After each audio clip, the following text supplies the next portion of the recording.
A gente começa a andar por aí e começa a perceber mudanças sutis. Aqui, por exemplo, amanhã já começa mais fria, a gente já tem uma brisa diferente, o finalzinho da tarde tem chuva e tá rolando um ventinho mais frio que muitas vezes está obrigando a gente a botar casaco por aqui. Eu sei que pode ser que essa não seja a sua realidade, bruxa, mas hoje a gente vai falar sobre ele. Olha aqui o meu altar montado e claramente vamos falar sobre Mabel. É o equinócio de outono. Bom, a gente já quase está completando aí a nossa volta inteira na roda do ano que eu trouxe para mostrar para vocês. E a gente está falando hoje, olha, de Mabel, ele que acontece aqui no Brasil, no Hemisfério Sul, no dia 20 de março. Consideramos ele o equinócio de outono, bem como um festival da segunda colheita. Vamos contextualizar? O festival anterior a Mabel foi aqui, ó, Lamas, ou como chamamos também, Lunassad. A gente teve o ápice do verão, onde tudo estava maravilhoso, a terra estava super já dando, brotando, tudo aquilo que a gente plantou já tinha brotado, já estava crescendo, já estava assim vicejando, se não prontinho para colher. E aí, em Lamas, a gente começa a primeira colheita, a colheita dos grãos e dos cereais. Aqui a gente viu toda a história, o sacrifício do Deus, né, perante a esse momento da roda do ano e muita fertilidade da terra sendo ali entregue, os primeiros frutos de toda essa roda que começamos lá plantando aqui na primavera, onde a gente começou a ver as coisas, as sementes germinando e tudo mais. Agora, a gente está em Mabel, e Mabel marca o início do outono. Não necessariamente o início, mas aqui é aquele momento que estabelecemos que sim, agora estamos no outono. Como é que eu sei que isso acontece? Mabel, assim como no seu inverso proporcional, que é Ostara, o equinócio de primavera, no equinócio de outono nós temos de novo um fenômeno onde tanto o dia quanto a noite têm a mesma quantidade de horas. A grande diferença é que quando isso acontece lá em setembro, em Ostara, no equinócio de primavera, a gente sabe que a partir de então, cada vez mais vai ter mais luz até chegar no ápice de luz, que é ali o verão. Agora, em Mabel, é o contrário. A gente sabe que aqui estamos num dia igualmente que dura igualmente a quantidade de horas da noite, só que nesse ponto, qual é a grande sacada? Nesse momento, a gente sabe que a partir de então, a partir do dia seguinte do equinócio de outono, os dias vão durar cada vez menos e a noite vai durar cada vez mais. Estamos oficialmente entrando na parte mais sombria da roda do ano. Agora a gente sabe exatamente que a luz começa a entrar em declínio total. A gente se encaminha aqui para Samhain, onde a gente vai ter toda aquela parte da morte, de entrar em contato com os nossos ancestrais e tudo mais. Então, Mabel, a própria natureza, quando a gente olha para ela, a gente vê as folhas caindo, a gente vê as árvores já mais secas, já estamos na segunda colheita e há quem diga que é a última. Aqui a gente colhe, então, por exemplo, alguns elementos que eu trouxe para o meu altar, como a abóbora, as pinhas, as folhas secas que estão aqui. Temos maçãs, temos todas as especiarias quentinhas nessa época, as ervas e tudo mais. Assim, é o momento de colher. Se não colher agora, minha filha, possivelmente não colhe mais. Então, esse é o momento na roda do ano que a gente está vivendo. É o momento de coletar tudo que tem. Óbvio, você já sabe dessa velha história que eu já falei para você aqui 1 milhão de vezes, que assim, hoje em dia, a gente simplesmente vai até o mercado, compra o que quer, na hora que quer. Tem carne o ano inteiro, né? Tem fruta o ano inteiro, tem ovo o ano inteiro. O preço vai mudando de acordo com a estação. Por exemplo, agora no outono as galinhas botam menos, então o preço do ovo é muito mais caro. Já percebeu? Lá aqui, ó, em Ostara, na época de primavera, as galinhas botam muito, fica muito mais barato. Mas a gente tem acesso a tudo isso. Lá nas antigas tradições, quando a gente ainda usava a roda do ano como uma ferramenta de orientação temporal para entender momento de colheita, momento de plantio, aqui era a segunda colheita. A colheita aqui era o momento de rapar tudo que podia. Principalmente os frutos, aqui você começa a ver que as árvores estão mais carregadas, então é momento de aproveitar isso daí.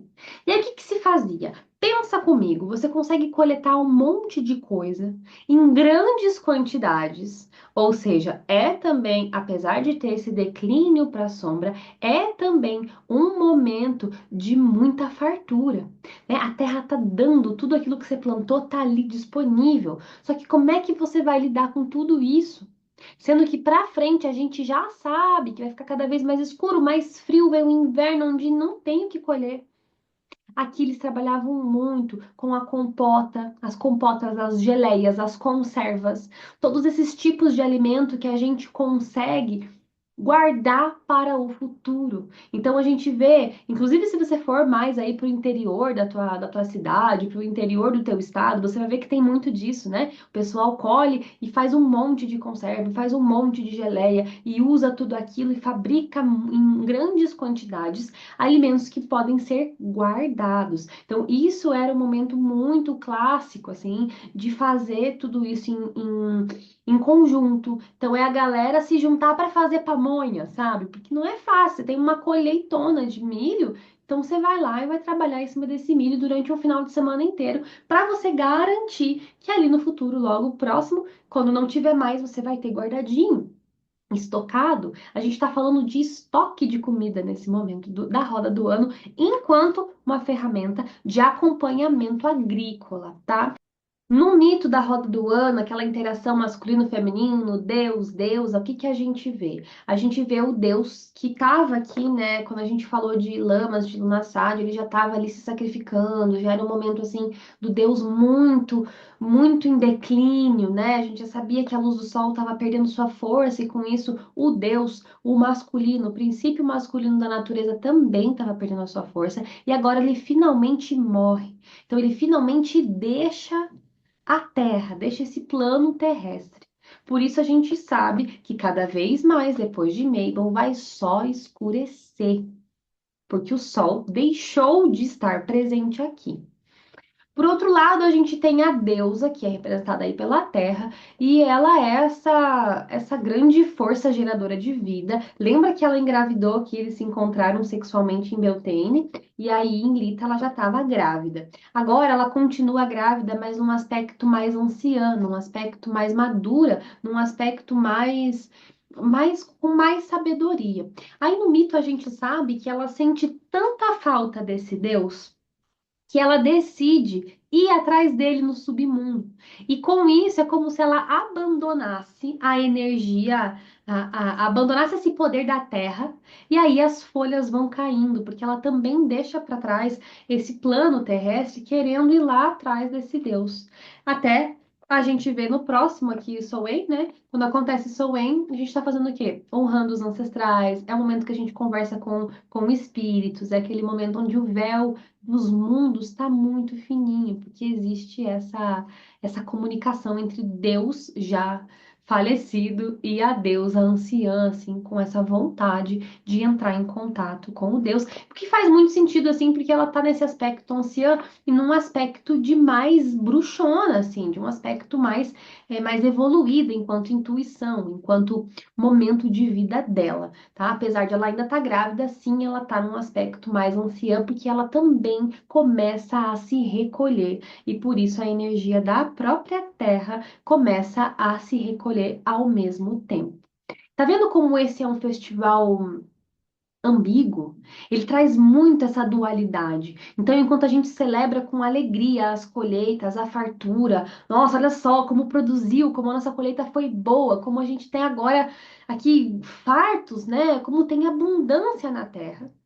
Ao mesmo tempo, a gente sabe que o frio tá vindo, que o declínio da energia tá iminente, não tem o que fazer, vai ficar frio. Se a gente deixar os animais lá fora, eles vão morrer de frio, não tem mais o que colher. Então, existe essa dança entre o claro e o escuro. Existe esse momento da gente olhar para trás, olhar para o passado com gratidão, mas ao mesmo tempo pensar no que eu posso fazer de melhor numa próxima colheita, já que não estou tão satisfeita nessa.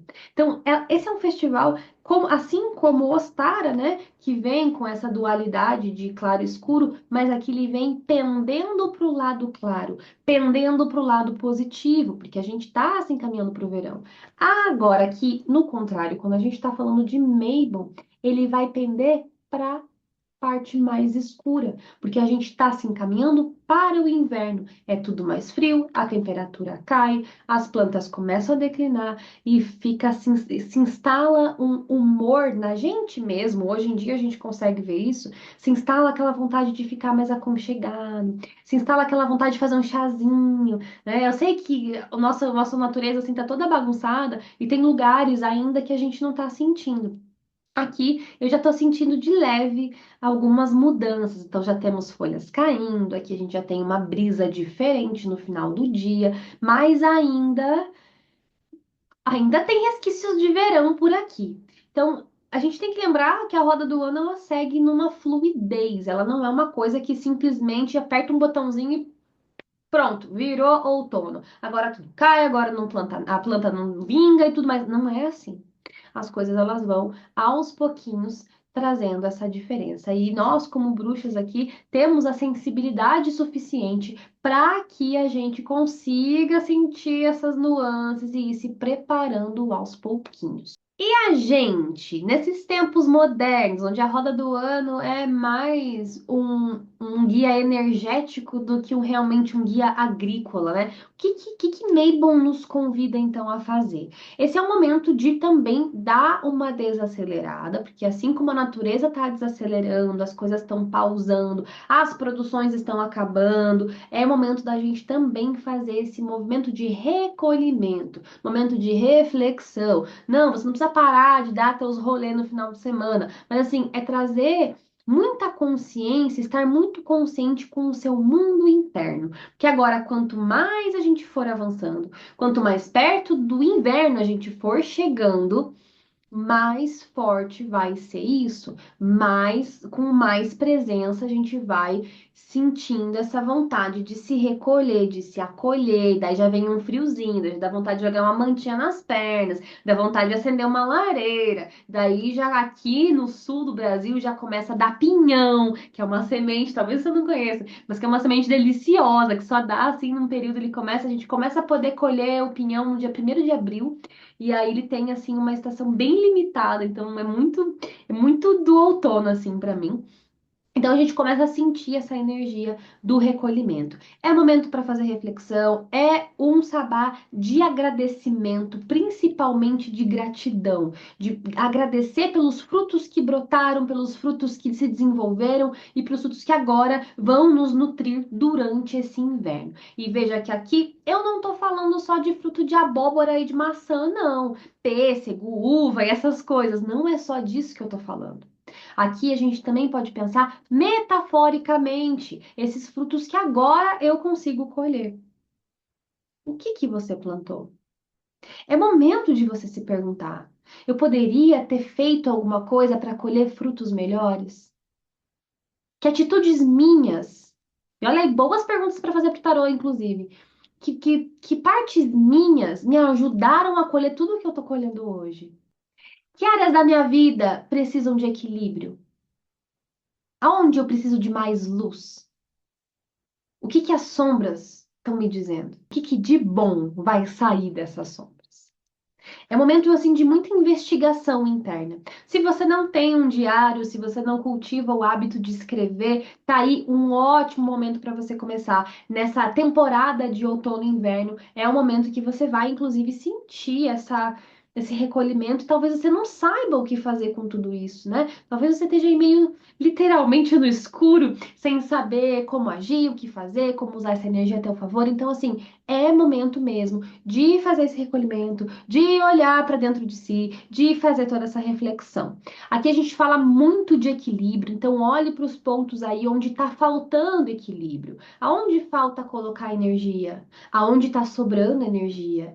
Você não vai fazer isso num dia só. Não adianta você pegar o dia 20 de março, que é o dia do equinócio de outono, e falar: hoje eu vou resolver minha vida. Não é assim, é um processo. Assim como o outono não se instala do dia para a noite, a gente também não consegue fazer esse trabalho do dia para a noite. Então saiba que você vai ter que, ó, ir alimentando esse processo de autoconhecimento, de mergulho dentro de si mesma e de reconhecimento das sombras. Você vai ter que ir fazendo isso aos pouquinhos. Tanto que quando a gente chegar em Soen, a gente entra em contato ali com os nossos ancestrais e recebe orientação deles. Por isso a gente vai trabalhando com esses conceitos e com esses conteúdos ao decorrer do tempo.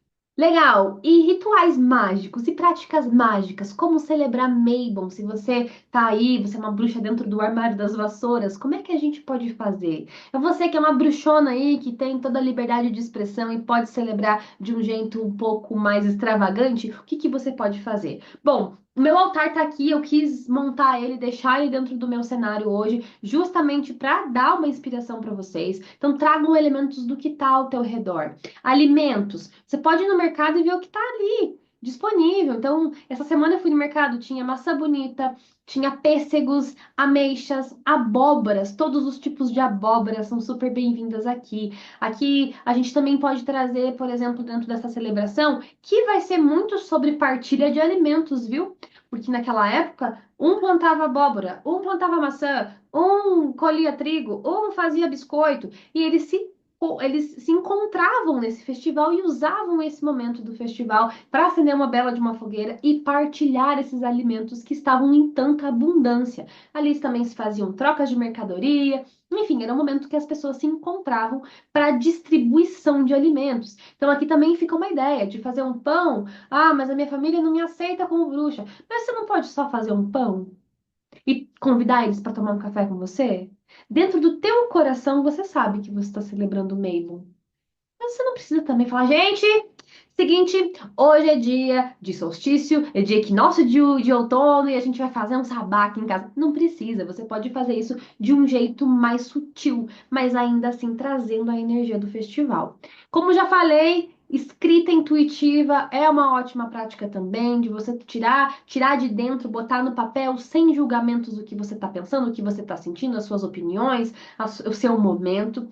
Aqui também você pode trabalhar com a sua sombra, ou você pode escolher trabalhar com a gratidão. Você pode fazer a escolha. É momento de você botar na balança algumas das suas escolhas, das suas consequências. É momento de colher fruto, mas é momento de lidar com as consequências de não ter adubado, não ter nutrido essa plantinha direito. Aqui a gente costuma fazer bastante defumação, começar o momento da limpeza. Quando a gente trabalha com essas coisas mais pesadas de sombra, de lugares que a gente não está muito acostumado a acessar, automaticamente você vai precisar de equilíbrio. Então, banhos de ervas, algumas defumações específicas para limpeza energética também são muito bem-vindas. E trabalhar, é claro, com as especiarias mais quentinhas. Então, aqui, ó, tá liberado cravo, canela, anis estrelado, é fazer um chocolate quente, é trazer um chazinho, a laranja, todas essas coisas que você vê por aí que estão no momento presente, você pode usar para fazer essas coisas.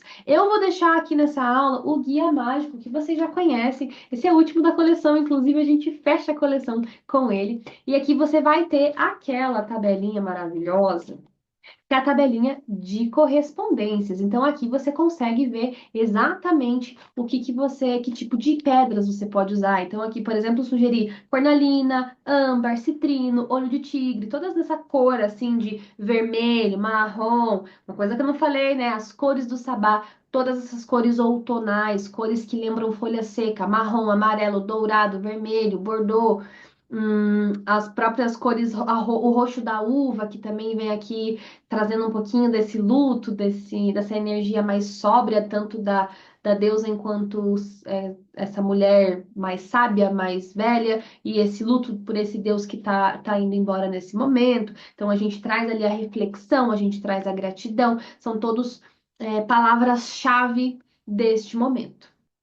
Eu espero que vocês celebrem esse outono com bastante consciência, nem que seja indo num parque, dando uma olhadinha como que a natureza está mudando, como é que as folhas estão caindo, nem que seja fazendo uma receitinha e botando uma pitadinha extra de canela, nem que seja pegando uma mantinha, adicionando umas almofadas gostosas no seu sofá, mas trazendo essa energia aqui para dentro. Então, use e abuse de incensos de canela, de cravo, de maçã. Faça tortas de maçã, vá para a cozinha, faça receitas, faz uma geleia, faz uma compota, faz uma conserva. Pensa, o que que você vai querer ter daqui a pouco e não vai ter? Pêssego, vamos fazer um doce de pêssego. Vá, bote a mão na massa, colha ervas, faça esses bastõezinhos. Ó. Aqui eu tenho um que, por sorte, a minha vizinha fez maior limpa no cedro dela. E aí eu fui lá e catei e fiz esse bastãozinho. Ele vai levar um tempo para dessecar. Aproveita que tá, mais ou menos, tá caindo aqui. Ele vai levar tempo para secar, mas é sobre isso também esse momento, né? De você colher, armazenar e ir administrando esses recursos com sabedoria. Então, eu espero que esses ventos de outono derrubem as folhas velhas, né? Para que você possa desapegar de coisas que não funcionaram durante toda essa plantação, mas que também te traga essa brisa de inspiração, de olhar para o futuro com positividade, apesar das dores, apesar do frio e apesar de toda a transformação escura que está por vir. Feliz Mabel e que essa temporada de outono seja muito aconchegante e que te traga muita reflexão transformadora. Um beijo e até a próxima aula.